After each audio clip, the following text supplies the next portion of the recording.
Society Matters.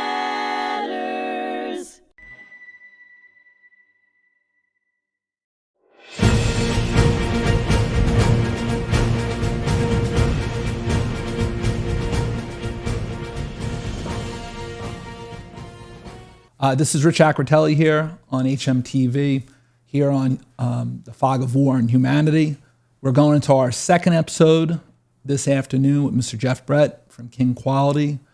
He just spoke to us about some of his business interests and goals and his direction and his background in terms of becoming one of the strongest home improvement business leaders and businesses in America. Mr. Brett, it's great to have you here. I also mentioned in the first podcast how positive he is, which you're going to see very quickly. We kind of spoke about your family background with the military, service, uniform, growing up in a small town of Port Jeff, where it seems like there was an American flag on every house, right? And so can you share with me like some of the more recent projects that you had?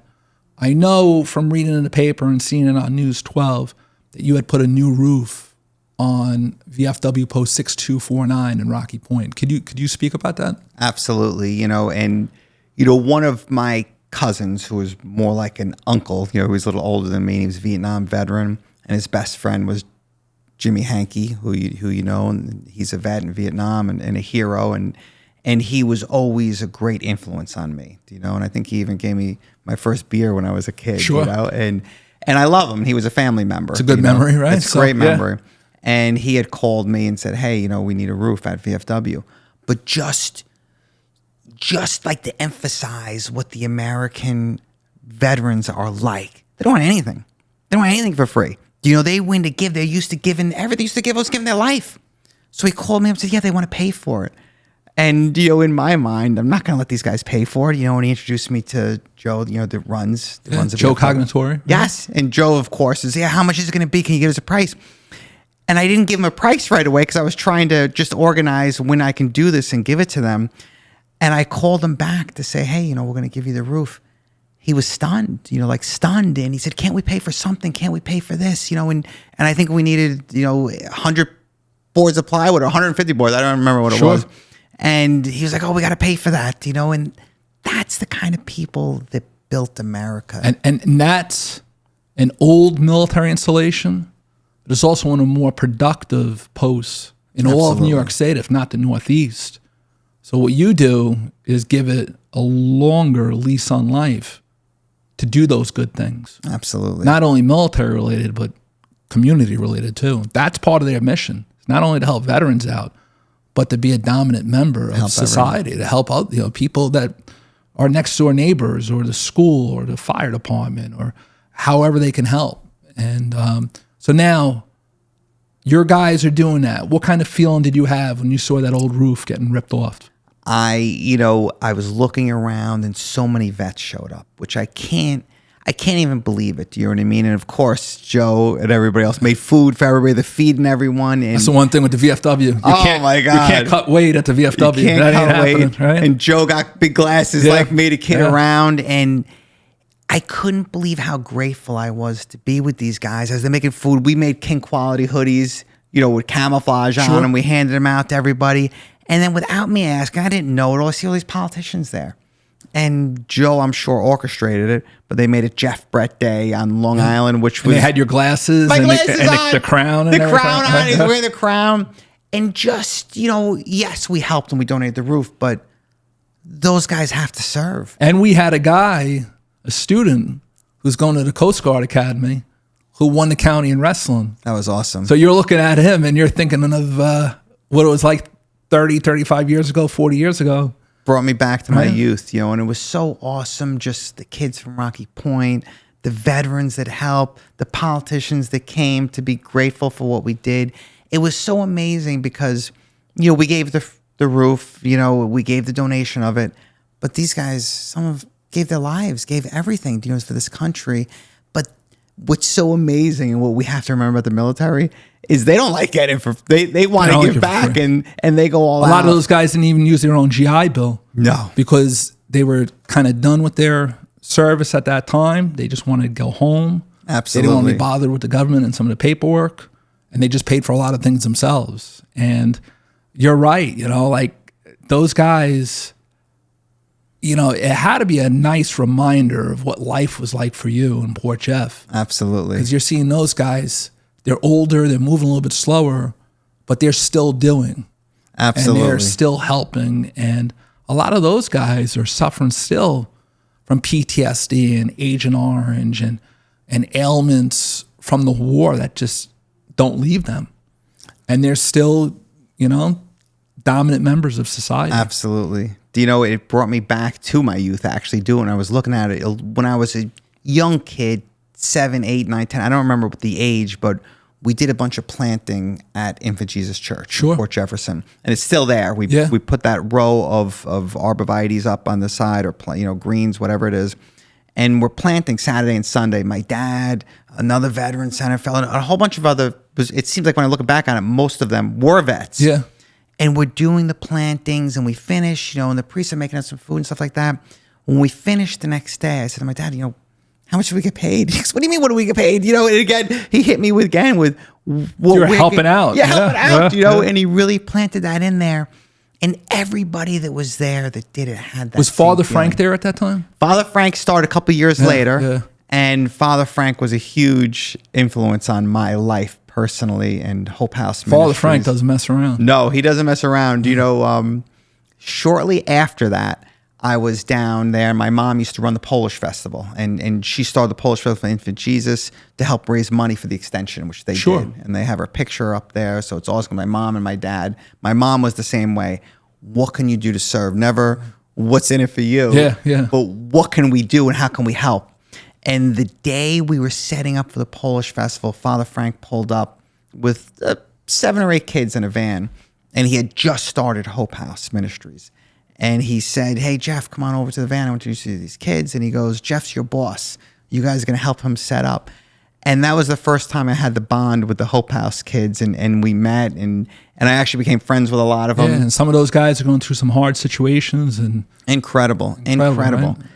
And that's where it really hit me, be of service. Because I identified a little more, because my dad helped out a lot of people, but they were grown-ups. Yeah. This was kids my age that needed help. And they needed guidance. They needed where to go.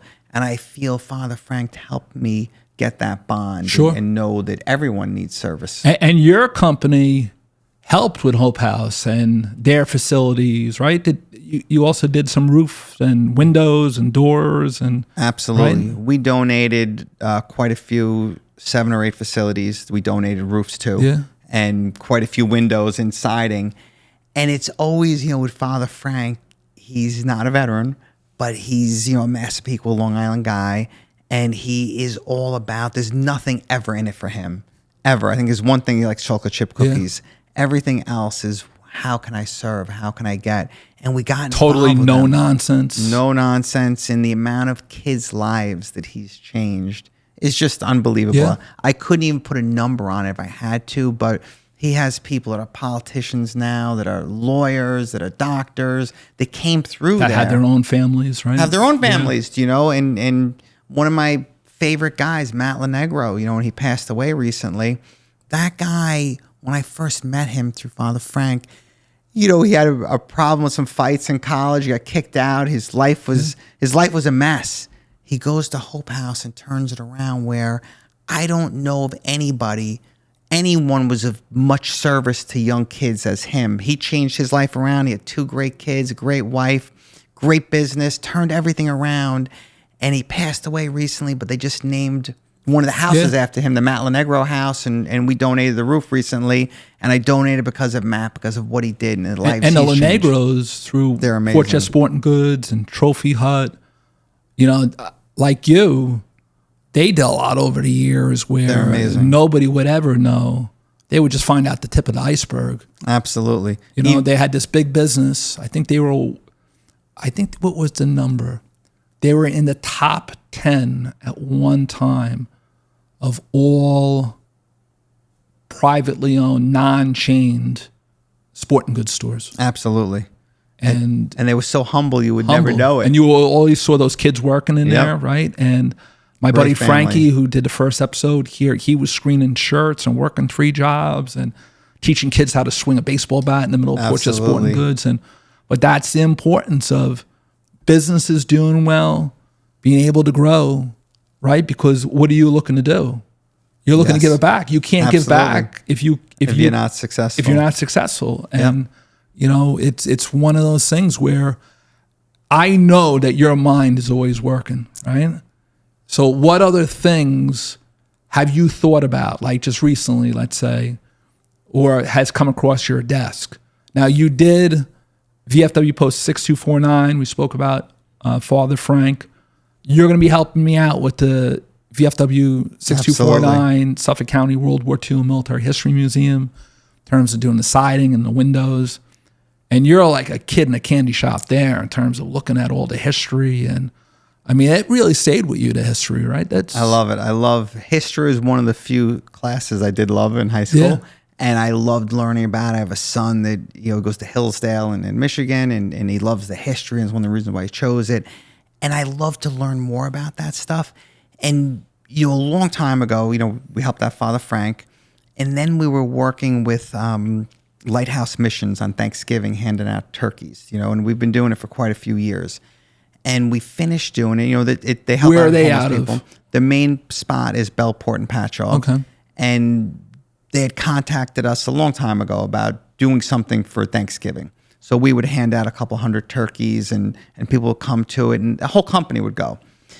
And when it would end, we would sit in the parking lot for a minute in the culture and what it did for the employees, and we loved it. But we said, isn't there something else we can do? What else can we do? And we were sitting in a circle, and one of the guys from News 12 was there also, and he was in it, Dave Widmar, and he was sitting with us, and we were talking about, what else can we do? How can we do this? And that's the key words, right? What else? What else can we do? And he came up with King Quality Cares, and he goes, Jeff, I never saw a group. How many years ago was that? That was 4 years ago now. 4 years ago. And it was right during Thanksgiving, so right at the end of the year. And he said, there's got to be some more organizations that we can help. And we came up with King Quality Cares. And what we started doing was we'd find great organizations and donate $50,000 in airtime on News 12 and different cable vision channels, and also make a commercial to push their cause. Their cause. And one of the first ones we did was John's Crazy Socks. You know, where he's a local family, and he was born with Down syndrome. Okay. And his dad is just amazing. And they were looking for something more after school. And what can he do? How do you find something? And originally he said he wanted to open up a food truck. And I said, you know, how come he didn't do it? And he said, because I can't cook. Yeah. You know, so the next thing he did is he started making socks. And he was the first one we did. We made a commercial, and we put it on for him for free. And people responded and bought more socks from him. We did Long Island Against Domestic Violence. Sure. And we did the commercial, and they used to get 60 phone calls a month. Amazing, right? You don't realize until you do. Until you do it, all the people... that it's a problem. Without a doubt. The scary part was they went from 60 phone calls to 600 in a month, which is absolutely unbelievable. 600 people needed help. And then we did Habitat And those people Humanity. are coming out. Oh. And they might not have come out. Oh, it's amazing. Under some pretty harsh conditions. They wouldn't have come out because they didn't know where to go, because a lot of these places like John's Crazy Socks or Habitat for Humanity or Long Island Against Domestic Violence, they help, but all their money, all their budget goes to helping. Yeah. But they can't get the name of the business out there. So when we did Long Island Against Domestic Violence, people saw it, just like you said. Yeah. They were in need, then made the phone call and knew where to go. And that's why I went from 60 phone calls to 600 phone calls. We did Feeding Westchester. They got a call for a monster donation from Manhattan that they wouldn't have gotten if it wasn't on TV. And there's so AHRC we helped out, and in so many places we put them on TV and gave them a thing. You know, with John's Crazy Socks, I feel like that one's never going to end. We did that a couple times, and even, you know, that's had some, some tread to it, right? I mean, people they love that. They really It's do. amazing, and I found out that's my passion. You know, we did one in Christmas, And for you've presents. done commercials and probably radio stuff, I think, for that as Yes, well, right? yes, TV, quite a few TV ads, and you know, we would have a $50,000 budget for each one. But John's Crazy Socks, we probably did it 2 or 3 times because those guys are Good. You know? they are. If you don't have their socks, go buy them because they're just a great family. Like yesterday at my school in Rocky Point, we just had our senior scholarships. And I was a poor kid. I didn't come from any money, right? Yep. And I always try to get money to the kids, right? Whether it's for books or for clothing or transportation costs, right? And I see at the Post, we're talking, you see the baseball kids come down, and right away, it's like the same thing when you're looking at the wrestler. And I remember these guys, they had the same look I had years ago. And then I talked to you, you know, a week, 10 days later, I'm like, listen, these guys are good guys, you know, would you be able to do a scholarship? And you're like, well, how much do you think? Maybe 1,000. Well, I'll give you 2,000. Make sure they these guys are good guys, you know? And then yesterday, they all had smiles, all respectful. Their families are good, hardworking, blue collar, just good people. And I said, well, that was the man who did the roof. And that was the man who was talking to you and gave you those sweatshirts. And, you know, they left there with such a sense of appreciation. And it's such a good thing. And that's small, relatively minor compared to everything else. And, you know, you had kids, you know, one of their better memories at the end of this year will be that ceremony and getting called up and getting a couple bucks and a little support. And that goes a long way. Is it really, you know? That's awesome. That's exactly what it is. It's, you know, so you have all these endeavors. Now, do you do them anywhere else other than Long Island? You know, we do, and thanks for saying it too about the kids, and I think that'll be implanted in them when their dream comes true. They're going to start helping and serving other people as well. You know, we have partners around the country that are very involved with VFW, Victor's Roofing in Detroit. They're into it. Semper Fi Roofing in Wisconsin, 2 Marines that that's their life. And you have Marines working for you, right? We have Marines working for us. We've really tried to recruit from the military. They served America, plus they have a diligence to be the best. How can they serve? Their life and their brain, as you know, is not worked out about them. It's what can I do to help? You know, we have a Green Beret, Jeff Obin, who's just an amazing guy. Sure. He's incredible, and he's with us. With Mike Manzano, he still teaches at West Point. He runs the West Coast, and it's incredible. Now, when you look at these guys from the service, you have a Green Beret, West Point, you have Marine, just to name a few, because your company is large. So you get a little of everything in terms of worker experience and background. What's the big thing with the military guys? Do you see a sense of motivation, goal-orientated? They can react to failures. What's the thing? They don't like failures, but they can react to it, though. What's the thing that you like when you see those guys? Everything you just said. And it's so amazing because, you know, people are usually about what's in it for me? What's in it for me? Military guys know when they serve and help others. It's not me, it's us. It's us. Yeah. We're a teammate. Yeah. And when something goes wrong, like they're not afraid to go. You know, they just want to go. I was in Carolina with 2 of the military guys recently, and you know, we were out at a party, we're hanging out, and one of them's like 6'5", and he runs a North Carolina office, and Jeff Olben's the other guy. And they said, Jeff, you tell us to run through that wall. You know, we're going to go through the wall. Their head's going to break. We'll go through the wall. And I thought they were going to do it. Sure. And it's amazing because they're go. If it fails, we'll try again, but don't get stuck in the mud. Yeah, keep on moving. Don't get stuck in the mud. Keep on moving. And they are, and I don't think this is advertised enough, but they are the best workers, the best teammates that I've ever had. They get there early, stay late. I don't think answer your phone on a Sunday. I don't think there is something get there late. You know, I was on the phone with Jeff Olben on the way here. You know, talking, and his family just came out to visit. But it's always how do we win? How do and we if they're there this? late because they're there doing 10 other things before they get there. Right? There is no such thing as late. They get the job done, and the military is, I don't think it's advertised enough in America or broadcast enough that the military is probably one of the greatest, and all people are great, but that's one of the greatest things to help a business grow. When you have your meetings with your staff, right?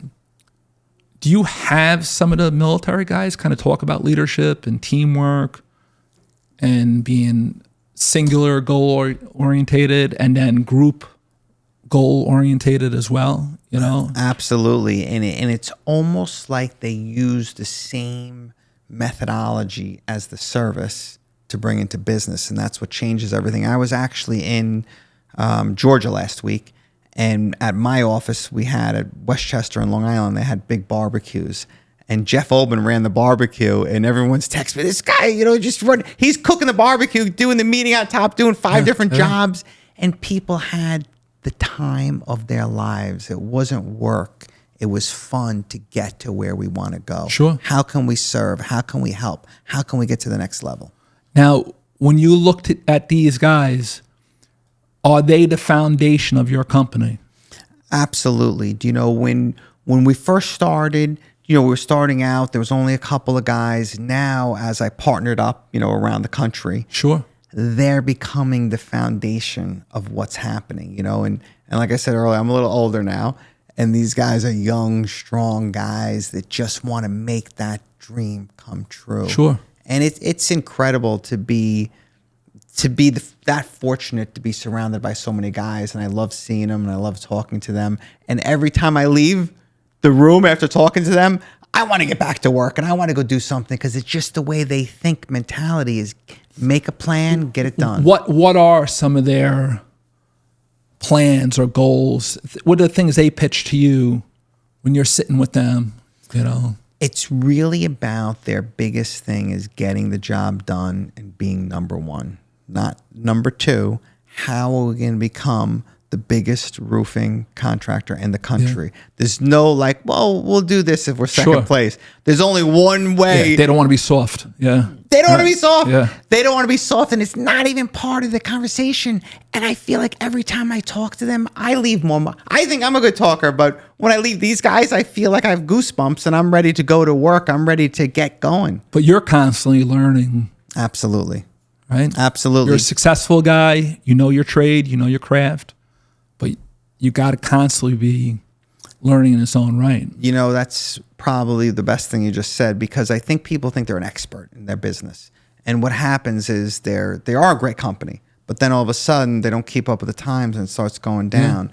Yeah. Our motto, one of our things at King Quality, and I think we got this from the military, how can we get better than yesterday? Yeah, not being complacent. Not being complacent. We might be the best already, and America's the best military in the world, but they keep on working to get better. Yeah. Do you know, I did a seminar once with the guy that shot Osama bin Laden, and Rob O'Neill. Robert O'Neill, and I got to talk to him one night. We did a seminar in Seattle. He could be here right now. You wouldn't know, because he looks like a regular guy. A regular guy. When I first met him, I didn't know who he was, and he was so humble and so unbelievable, and we just talked for such a long time.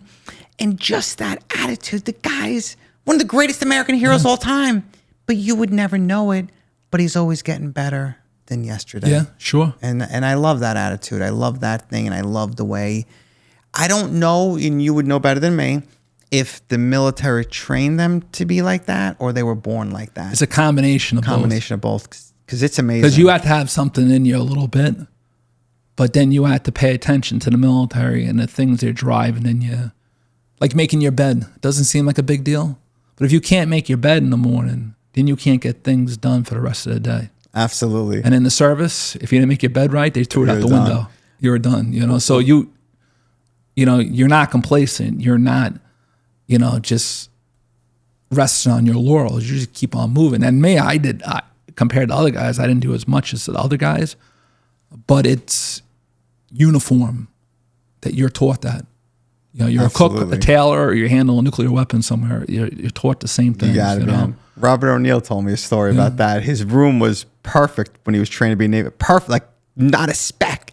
And they came in and ripped it all apart and said, it's a mess. Don't let it happen again. And he's like, all right, I'll do better next time. Attention to detail. Attention to detail. Oh. So, all right. So we're going to come back. with Mr. Jeff Brett and King Quality for our third episode. And you could believe that it's going to be a high-powered episode.